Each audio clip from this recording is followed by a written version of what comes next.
Hi everyone, welcome to the class. आज हम करने वाले हैं density calculation of a cubic crystal. ये सॉलिड स्टेट का ही एक कॉन्सेप्ट है। इससे पहले लेक्चर में हमने क्या किया था? हमने किया था पैकिंग एफिशिएंसी, और जिसे आप क्या भी बोल सकते हो, पैकिंग फ्रैक्शन। ठीक है, एक ही बात है। वो हमने कैलकुलेट की थी। अब हम क्या कैलकुलेट करने वाले हैं? डेंसिटी। ठीक है, क्यूबिक क्रिस्टल पर हमारा मेन फोकस रहेगा। ध्यान रखिए कि हमारा जो क्रिस्टल है वो क्यूबिक है। That means A B C, उसकी जो एज लेंथ है वो इक्वल रहेंगी, A ही रहेंगी। ठीक है, डेंसिटी का फॉर्मूला क्या होता है? अगर मैं आपसे बिल्कुल बेसिक तरीके से पूछूं तो डेंसिटी क्या होता है? आप कहोगे mass upon volume. Mass by volume क्या होता है? डेंसिटी होता है। ठीक है, तो अगर मैं इसको डेंसिटी को डिनोट करती हूँ रो से, तो रो क्या हो जाएगा? Mass of particles in a unit cell. कि हम एक यूनिट सेल की बात कर रहे हैं, तो एक यूनिट सेल में जितना जो भी पार्टिकल्स प्रेजेंट हैं उनका कितना मास है, divided by volume of a unit cell. हम एक यूनिट सेल को यहाँ पर कंसीडर कर कर चलेंगे। ठीक है, अब पार्टिकल्स का मास कितना होगा? तो देखो, सबसे पहले तो हमें ये पता होना चाहिए कि कितने पार्टिकल्स प्रेजेंट हैं। जैसे कि हमें पता है कि अगर हम SCC की बात करते हैं तो उसमें 1 पार्टिकल होता है एट ऑल, अगर हम एक यूनिट सेल में बात करें तो, है ना। वहीं अगर हम BCC की बात करते हैं तो 2 होते हैं, FCC की बात करते हैं तो 4 होते हैं। ठीक है, तो ये क्या हो गया कि नंबर ऑफ पार्टिकल्स। अब एक पार्टिकल का मास कितना है, अगर हमें ये पता चल जाए और हम उसमें नंबर ऑफ पार्टिकल्स से मल्टीप्लाई कर दें तो हमें टोटल पार्टिकल्स का मास पता चल जाएगा। फॉर एग्जांपल, अगर मैं कहती हूँ कि मेरा कोई क्रिस्टल है जिसमें Na मतलब सोडियम पार्टिकल्स हैं ना, सोडियम का क्रिस्टल है, और वो एग्जाम्पल पे मत जाइएगा, बस मैं ऐसे ही बना रही हूँ। ठीक है, तो ऐसा नहीं है कि मतलब ये इस फॉर्म में एग्जिस्ट करेगा ही। जस्ट फॉर एग्जाम्पल कि हमारे पास कोई सोडियम का क्रिस्टल है और वो किस टाइप की यूनिट सेल में एग्जिस्ट कर रहा है? As BCC। ठीक है, उसका स्ट्रक्चर क्या है? BCC है। तो मैं इसका मास कैसे कैलकुलेट करूंगी? तो पहले मैं देखूंगी कि BCC में एक्चुअली Na जो सोडियम है उसके कितने पार्टिकल्स होंगे। तो आप कहोगे कि 2 पार्टिकल्स होंगे, है ना। और एक Na का मास कितना होगा? अप्रोक्स लेके चल रही हूँ 23, तो 2 Na का मास कितना हो जाएगा? आप कहोगे 46। तो टोटल मास कितना हो गया? 46 हो गया। सिंपल है ना। तो यही हम करने वाले हैं। तो हम क्या लिख सकते हैं यहाँ से? अगर हमें मास ऑफ पार्टिकल्स निकालना है तो नंबर ऑफ पार्टिकल्स, कि कितने पार्टिकल्स, या फिर आप एग्जैक्ट कहो तो आप नंबर ऑफ एटम्स भी कह सकते हो। ठीक है, number of atoms, sorry exact तो पार्टिकल्स ही है, किसी भी पार्टिकल से मिलकर बना हुआ है, बट आप नंबर ऑफ एटम्स भी बोल सकते हो। इनटू साथ में क्या होगा? नंबर ऑफ पार्टिकल्स होंगे, और मास ऑफ 1 पार्टिकल, कि एक पार्टिकल का मास कितना है। ठीक है, divided by volume of unit cell. तो यहाँ पर हम यूनिट सेल किस टाइप के लिए? हमने क्यूब टाइप के लिए ना, क्यूबिक यूनिट सेल लिए। तो एक क्यूब का वॉल्यूम क्या होता है? ये आपने आई थिंक 9th और 10th में पढ़ा होगा कि क्या होता है? A क्यूब होता है। ठीक है, हो गया। नंबर ऑफ पार्टिकल्स को मैं N से रिप्रेजेंट कर रही हूँ, जैसे कि मैंने पहले भी लेक्चर में किया था, और मास ऑफ पार्टिकल को मैं स्मॉल n से रिप्रेजेंट कर रही हूँ। तो फॉर्मूला क्या बना? NM upon A cube. किसका? डेंसिटी का। क्लियर हो गया। अब अगर हम बात करते हैं मोलर मास की टर्म्स में, देखो हम मास एक पार्टिकल का तो निकाल नहीं सकते हैं ना, हम क्या कैलकुलेट करते हैं? मोलर मास कैलकुलेट करते हैं। तो अगर मैं मोलर मास की टर्म्स में कैलकुलेट करूं तब डेंसिटी क्या होगी? तो हमें पता है कि मोलर मास एक्चुअली होता क्या है? मोलर मास, जिसको मैं यहाँ पर कैपिटल M से रिप्रेजेंट करने वाली हूँ, होता क्या है? वो होता है मास ऑफ 1 मोल ऑफ, अगर एटम है तो एटम का, अगर आयन है तो आयन का, मतलब जो भी आप पार्टिकल ले रहे हो। ठीक है, मैं यहाँ पे for sake of simplicity atom लिख रही हूँ, या फिर आप पार्टिकल लिख दो। चलो, अगर मैं स्टार्टिंग से ही पार्टिकल लिखते हुए आए हैं तो आप पार्टिकल ही लिख दो।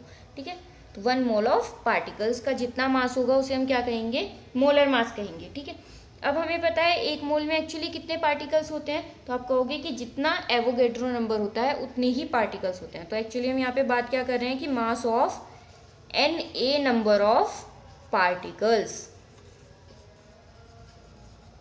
क्या? Na number of particles. ठीक है, तो यहाँ से क्या आया कि अगर मैं यहाँ से कैलकुलेट करूँ, ये आया आपका मोलर मास, है ना। लेकिन मुझे यहाँ पे क्या चाहिए? मुझे चाहिए मास एक पार्टिकल का। ये कह रहे हैं Na पार्टिकल का मास है M, तो 1 पार्टिकल का कितना होगा? अब मैं आपसे क्वेश्चन पूछूं, 5 चॉकलेट्स हैं 20 रुपीज़ की, तो एक चॉकलेट कितने की होगी? आप कहोगे 5 की। कैसे?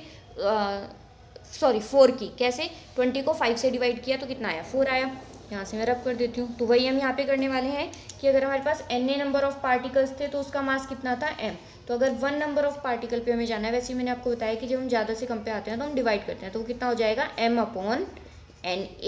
ठीक है, हो गया। अब बस हम इसको इस वाली इक्वेशन में पुट करने वाले हैं और हमारा आंसर आ जाएगा।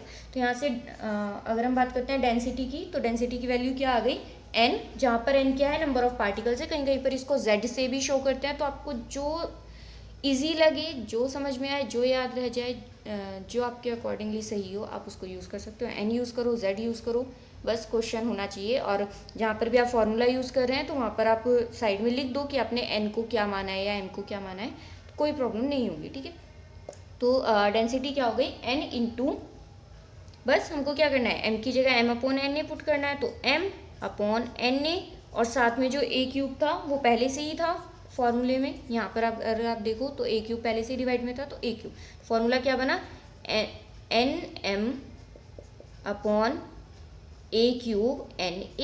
That's it. ये किसका फॉर्मूला हो गया, डेंसिटी का। आई होप समझ में आ गया होगा। यहाँ से आप बहुत इजीली किसी की भी यूनिट सेल की डेंसिटी कैलकुलेट कर सकते हो। अच्छा, अब मैं आपको एक क्वेश्चन कराने वाली हूँ, उस क्वेश्चन को एक बार देख लेते हैं। ठीक है, क्वेश्चन क्या है कि हमारे पास एक यूनिट सेल है जिसकी एज लेंथ है 500 पिकोमीटर। तो एज लेंथ को हमने किससे डिनोट किया है, ए से। तो ए की वैल्यू क्या दी हुई है 500 पिकोमीटर। जो हमारी यूनिट सेल है वो FCC टाइप की यूनिट सेल है, यानी कि FCC यूनिट सेल। और हमें पता है कि FCC यूनिट सेल के लिए नंबर ऑफ पार्टिकल्स क्या होते हैं, 4 होते हैं। तो FCC यूनिट सेल के लिए n की वैल्यू कितनी हो जाएगी, 4 हो जाएगी। ठीक है, अब उन्होंने कहा है कि ये जो यूनिट सेल है ना, इसकी हमको डेंसिटी दी हुई है। और डेंसिटी कितनी दी हुई है, डेंसिटी दी हुई है 1.33 ग्राम पर cc। cc का मतलब होता है क्यूबिक सेंटीमीटर। ठीक है, या फिर आप इसको इस तरीके से भी लिख सकते हो, सेंटीमीटर क्यूब। एक ही बात होती है, cc लिख दो या सेंटीमीटर क्यूब लिख दो। ठीक है, क्लियर हो गया। तो अब हमें क्या फाइंड आउट करना है, यहाँ पे हमें फाइंड आउट करना है मोलर मास। मोलर मास कितना होगा, जो भी पार्टिकल है यहाँ पर, जो भी एटम है इंक्लूड, उसका मोलर मास कितना होगा। क्वेश्चन समझ में आ गया। ठीक है, तो हम क्योंकि हमें यहाँ पर डेंसिटी गिवन है तो ऑफकोर्स हम डेंसिटी वाला फॉर्मूला यूज़ करने वाले हैं। उससे पहले आप एक चीज़ और देखो कि यहाँ पर सेंटीमीटर क्यूब की बात की गई है, और जबकि यहाँ पर जो लेंथ है वो किस में है, पिकोमीटर में। तो हमें पहले पिकोमीटर को सेंटीमीटर में कन्वर्ट करना होगा। तो एक पिकोमीटर में क्या होते हैं, एक पिकोमीटर में होते हैं 10⁻⁻12 मीटर। ठीक है, तो अगर मैं यहाँ से इसे मीटर में कन्वर्ट करती हूँ तो 500 × 10⁻⁻12 हो जाएगा। लेकिन मुझे मीटर नहीं चाहिए, मुझे क्या चाहिए, मुझे सेंटीमीटर चाहिए। तो मुझे इसे और सेंटीमीटर में कन्वर्ट करना पड़ेगा। तो ये फाइनली क्या हो जाएगा, अगर मुझे मीटर को सेंटीमीटर में कन्वर्ट करना है तो मैं क्या करूँगी, 100 से डिवाइड कर दूंगी। तो ये किस में कन्वर्ट हो जाएगा, सेंटीमीटर में कन्वर्ट हो जाएगा। तो ये ओवरऑल बचा क्या, 5 × 10⁻⁻12 centimetre. That's it. Value put कर देते हैं। इक्वेशन क्या है, जो हमारा फॉर्मूला है वो क्या है, ρ = nm/a³na। वैल्यूज पुट करते हैं। रो की value 1.33 that means density, n number of particles कितने हैं 4, m हमको कैलकुलेट करना है, a³ दैट मीन्स 5 × 10⁻⁻12 का क्यूब इंटू na। क्या होती है na की वैल्यू भाई, एनी आइडिया, na की वैल्यू कितनी होती है, 6 पॉइंट याद होनी चाहिए, 023 × 10⁻23। ठीक है, m निकालना है। तो m फाइंड आउट करने के लिए क्या करेंगे, 1.33, ये इधर डिवाइड कर रहा है ना m को, तो इधर जाके क्या करेगा, मल्टीप्लाई करेगा। मैं साथ में क्यूब भी कर देती हूँ। तो 5 का क्यूब कितना होगा, 5 5 = 25, 25 5 = 125। तो ये हो गया 125 इंटू 10⁻⁻12 का जब आप क्यूब करेंगे तो मैं उसको ये आपस में क्या करेंगी, मल्टीप्लाई कर लेंगी पावर्स। आई होप ये आपको याद हो कि आपने 9th और 10th में पढ़ा था कि जब पावर इस तरीके से लिखी हुई होती है तो वो मल्टीप्लाई कर जाती हैं। तो ये कितना हो जाएगा, 10⁻⁻36 इंटू 6.023 इंटू 10⁻23, और ये 4 इधर मल्टीप्लाई कर रहा है तो यहाँ पर जाकर डिवाइड करेगा। और जब आप इसको कम्प्लीटली सॉल्व करोगे, कैलकुलेट करके देखो, 10 टू द पावर्स यहाँ से कैंसिल आउट हो जाने वाली हैं, तो आपको फाइनली आंसर मिल जाएगा। सो आंसर आप मुझे कमेंट बॉक्स में बताएंगे। उसके अलावा अगर आपको कोई डाउट रह जाता है वो भी आप मुझे कमेंट बॉक्स में बताएंगे। अगर आपको कोई सजेशन देना है वो भी आप कमेंट बॉक्स में बता सकते हैं। Thank you for watching.